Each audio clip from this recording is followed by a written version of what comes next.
میټه دي دوی چې وخت کم وخت ستاسو دوی مشکل ښه لومړی خبره دلته دا ده قرار صاحب ټاپي خو که بل چاته دا ځان ته دا حق نه ورکوي اخلاقا خپل هم دا حق نه لري چې په بل چا باندې دا ټاپي ولګوي چې ته طالب یې او د طالب په ګټه کار کوي که د ګټې خبره وي دا نن دا تاولاد تارړ او د حمید میر احمد شریف چودري نه ستا چینل او ستا فیسبوک ډیر فعاله دی د پوسټو د فتحو خبرونه ته نشرئ کونړ کې 30 کیلومتره مخته لاړه او سپین بولدک کې 40 کیلومتره مخته لاړل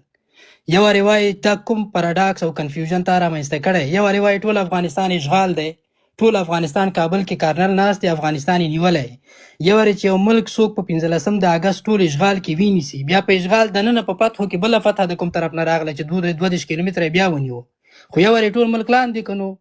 هماغه خبره شوه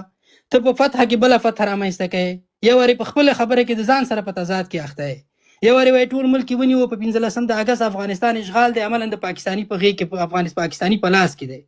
بیا په 2016 کې پسې راپورته چې چاله پاکستاني خو 22 کیلومتره په پلانکي ځای کې مخته راغلی یو سړي چې ټول ملک په لاس کې نیولی هغه 22 کیلومتره څه کوي خو شپږ نیم لکه مربع کیلومتره هېواد د هغه یې نیولی د 22 کیلومتره باندې دی څه کوي تضاد کې یوه خبره دی له بل سره په تضاد کې دی یو راځي طالب دښمن دی د طالب د دښمنۍ باندې باور لري چې طالب د افغانستان سرسخته دښمن دی باید سره هیڅ نوه خبره ونه شي په دومره ورځ راپورته کېږي بیا ژاړي چې د طالبانو کومې ډیپوګانې کومې وسلې چې د طالبانو په سره موجودې دي طالبانو په لاس کې دي بیا په هغه باندې خفه چې دا ډیپوګانې ولې ختمې کړې نو چې یو ستا دښمن شو ستا د دښمن په وسلې په ختمېدلو ته ولې خفه یې خو ستا د دښمن وسله ده که بمبار شو که ختمه شو ته خو باید خوشحاله شي ستا د خبرې په اساس باندې